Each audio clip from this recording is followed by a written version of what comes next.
ಕರ್ನಾಟಕ ಬಂದಿಗೆ ಕರೆ ಕೊಟ್ಟಿದ್ದಾರೆ. ಆದರೆ ಉತ್ತರ ಕರ್ನಾಟಕದಲ್ಲಿ ಬಹುತೇಕ ಭಾಗದಲ್ಲಿ ನೀರಸ ಪ್ರತಿಕ್ರಿಯೆ ವ್ಯಕ್ತ ಮಾಡಿದೆ. ಇಲ್ಲಿ ಕೂಡ ಕಾವೇರಿಗಾಗಿ ಮತ್ತು ಅನೇಕ ಬಾರಿ ಹೋರಾಟ ಕೂಡ ಈಗ ಶುರುವಾಗಿದೆ.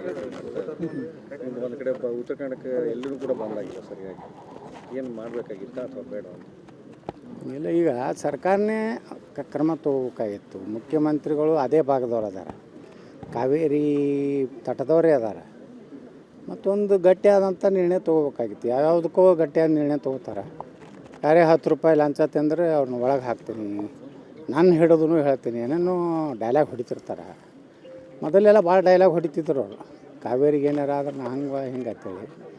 ಮತ್ತಿಷ್ಟು ಒಬ್ಬ ಅದೇ ಕಾವೇರಿ ಜಲಾನಯನ ಪ್ರದೇಶದಿಂದ ಬರುವಂಥ ಒಬ್ಬ ಮುಖ್ಯಮಂತ್ರಿಗಳಿದ್ದಾರೆ. ಆ ಜನರ ಹಿತವನ್ನು ಕಾಪಾಡೋದು ಅವ್ರ ಕೆಲಸ ಇತ್ತು. ಅವರು ವಿಫಲರಾಗ್ಯಾರ. ಮತ್ತು ಏನಾಗಿದೆ, ಮೊದಲಿನ ಹಿಡಿದು ಒಂದು ಕಾವೇರಿ ಅಂದ ಕೂಡಲೇ ದಕ್ಷಿಣ ಕರ್ನಾಟಕ, ಕೃಷ್ಣೆ ಅಂದ್ರೆ ಉತ್ತರ ಕರ್ನಾಟಕ. ಕೃಷ್ಣೆಗೆ ಅನ್ಯಾಯ ಆದಾಗ ಆ ಕಡೆ ಜನ ಸ್ಪಂದನೆ ಸರಿಯಾಗಿ ಮಾಡೋದಿಲ್ಲ ಅನ್ನೋಂಥದ್ದು ಉತ್ತರ ಕರ್ನಾಟಕ ಜನರ ಒಂದು ರೀತಿ ಅಸಮಾಧಾನ ಇದೆ.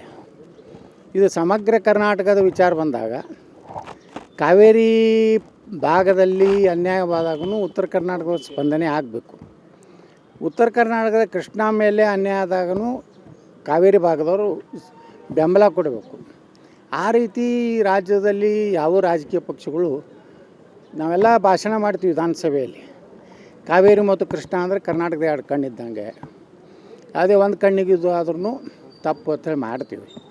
ಆದರೆ ಆ ಭಾವನೆ ಜನರಲ್ಲಿ ತರುವಂಥ ಕೆಲಸ ರಾಜಕೀಯ ಪಕ್ಷಗಳು ಮಾಡಿಲ್ಲ. ಈ ರಕ್ಷಣಾ ವೇದಿಕೆಗಳಂತರೂ ತುಟಿ ಪಿಟಕ್ಕನ್ನಲ್ಲ.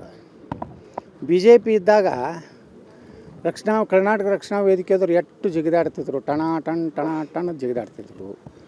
ಇವತ್ತು ನಾವು ಬಂದ್ ಕರೆ ಕೊಡೋದಿಲ್ಲ, ನಾವು ಬಂದ್ ಮಾಡೋದಿಲ್ಲ, ನಾವು DK ಶಿವಕುಮಾರ್ ವಿರುದ್ಧ ಮಾತಾಡೋದಿಲ್ಲ. ಅಂದ್ರೆ ಇದೇನು ಕಾಂಗ್ರೆಸ್ಸಿನ ರಕ್ಷಣಾ ವೇದಿಕೆಯೋ, ಕನ್ನಡ ಭಾಷೆಯನ್ನು ಉಳಿಸೋದ್ರ ರಕ್ಷಣಾ ವೇದಿಕೆ. ಇವತ್ತು ಅವ್ರು ಯಾವುದೂ ಸಕ್ರಿಯವಾಗಿ ಅಲ್ಲಿ ಪಾಲ್ಗೊಳ್ತಿಲ್ಲ. ಅದೇ ಬೆಂಬಲನೇ ಅದೇ ನಾನು ಕೇಳ್ತೀನಿ. ಯಾಕೆ ಕೊಡಲಿಲ್ಲ ಬೆಂಬಲ? ಇದು ಈ ಕಡೆ ಉತ್ತರ ಕರ್ನಾಟಕದ ರಕ್ಷಣಾ ವೇದಿಕೆಯವರು ಕೇಳಬೇಕು ಅವ್ರ ಅಧ್ಯಕ್ಷಗೆ, ಯಾಕೆ ಕೊಡೋದಿಲ್ಲ, ಕಾವೇರಿ ಕೊಡೋದಿಲ್ಲ, ಕೃಷ್ಣೆಗೆ ಕೊಡೋದಿಲ್ಲ, ಅಥವಾ DK ಶಿವಕುಮಾರ್ ಸರ್ಕಾರ ಇರೋದ್ರಿಂದ ಇದಕ್ಕೆ ಬೆಂಬಲ ಇಲ್ಲೋ.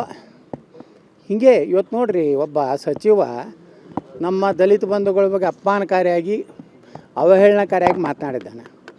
ದಲಿತ ಸಂಘಟನೆಗಳು ನಾವ್ಯಾರು BJPಯವರು ಅಥವಾ ಕಾಂಗ್ರೆಸ್ ಮಾತಾಡಿದರೆ ಎಷ್ಟು ಜೋರು ಹೋರಾಟ, ಎಷ್ಟು ಉಗ್ರ ಹೋರಾಟ, ಚೀರಾಟ, ಕೂಗಾಟ ಮಾಡ್ತಿದ್ರು. ಈಗ ಅದನ್ನು ಕರೆ ರಾಜೀನಾಮೆ ಕೊಡಬೇಕು.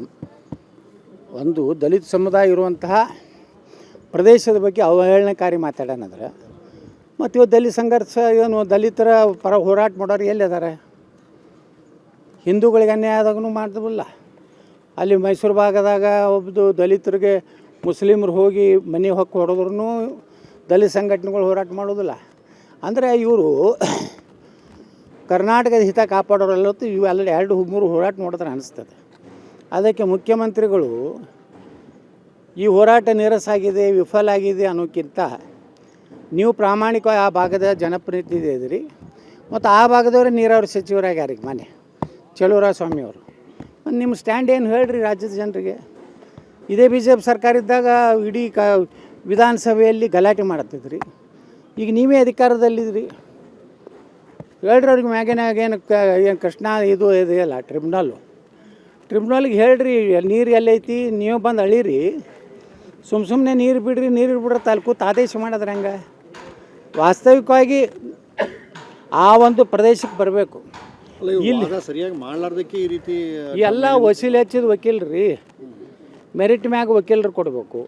ತಮಿಳ್ನಾಡದವ್ರು ನೋಡ್ರಿ ಎಂತಿಂಥ ವಕೀಲರು ಕೊಡ್ತಾರವ್ರು. ನಮ್ಮವ್ರಿಗೆ ವಕೀಲರನ್ನ ಸರಿಯಾಗಿ ಡೆಪ್ಯೂಟಿ ಮಾಡೋದಿಲ್ಲ. ಯಾರೋ ಕೆಲವೊಂದು ಮಂದಿ ತಮ್ಮ ಏನು ಅಂತಾರಲ್ಲ ವೈಯಕ್ತಿಕ ಗೆಳೆತನಕ್ಕೆ ತಮ್ಮ ಜಾತಿಯವ್ರನ್ನ ಅಲ್ಲಿ ಡೆಪ್ಯೂಟಿ ಮಾಡ್ತಾರೆ. ತಮಿಳ್ನಾಡದವ್ರು ಹಾಗಿಲ್ಲ, ಇಡೀ ಇಂಡಿಯಾದಾಗ ಟಾಪ್ 10 ಇರುವಂಥ ವಕೀಲರನ್ನ ಅವರು ಹೈರ್ ಮಾಡ್ತಾರೆ. ಇದನ್ನು ಮಾಡೋದಿಲ್ಲ, ಇವರು ದೊಡ್ಡ ಮಿಸ್ಟೇಕ್ ಇದು. ಯಾಕಂದ್ರೆ ಅಲ್ಲಿ ಕೂತವ್ರಿಗೆ ನಮ್ಮ ಪರಿಸ್ಥಿತಿಯನ್ನು ಭಾಳ ಅವ್ರಿಗೆ ಅರ್ಥ ಆಗುವಂಗೆ ಮತ್ತು ಅವ್ರಿಗೇನು ಹೇಳಬೇಕು, ನೀವು ನೀರು ಬಿಡೋದು ಹೇಳ್ತೀರಿ, ನಮ್ಮಲ್ಲಿ ಇಷ್ಟು ಸ್ಟೋರೇಜ್ ಐತಿ, ನಮ್ಮ ಇಷ್ಟು ಎಕರೆ ನೀರಾವರಿ ಬೇಕು, ಬೆಂಗಳೂರು ಅಂತ ಮಹಾನಗರ ಕುಡಿ ನೀರು ಬೇಕು, ಮತ್ತು ಅನೇಕ ಗ್ರಾಮೀಣ ಪ್ರದೇಶದಲ್ಲಿ ಕುಡಿ ನೀರು ಕಾವೇರಿ ಮೇಲೆ ಡಿಪೆಂಡ್ ಅದ. ನೀವು ಅಲ್ಲಿ ಸರಿಯಾಗಿ ವಾದ ಮಾಡಿರಿ, ಅದು ಮಾಡೋದಿಲ್ಲ. ಬರೀ ಎಲ್ಲದ್ರಾಗೂ ಬರೀ ರೊಕ್ಕ ಹೊಡಿದು ಕೆಲಸ ಬಿಟ್ರೆ ಅಂಥ ವಕೀಲರು ಕೊಟ್ಟರೆ ಹೆಂಗೆ ಉದ್ಧಾರ ಆಗ್ತದೆ ಕರ್ನಾಟಕ? ಈ ನಮ್ಮ ಕೃಷ್ಣಾದಾಗೂ ಅದೇ ಪರಿಸ್ಥಿತಿ ಬಂದೆ, ನಮಗೆ ಪಾಲು ಸರಿಯಾಗಿ ಇನ್ನೂ ಹೋರಾಟ ಮಾಡಕತ್ತೀವಿ ನಾವು. ಕೃಷ್ಣ ಸಿಗ್ತಾ ಇಲ್ಲ.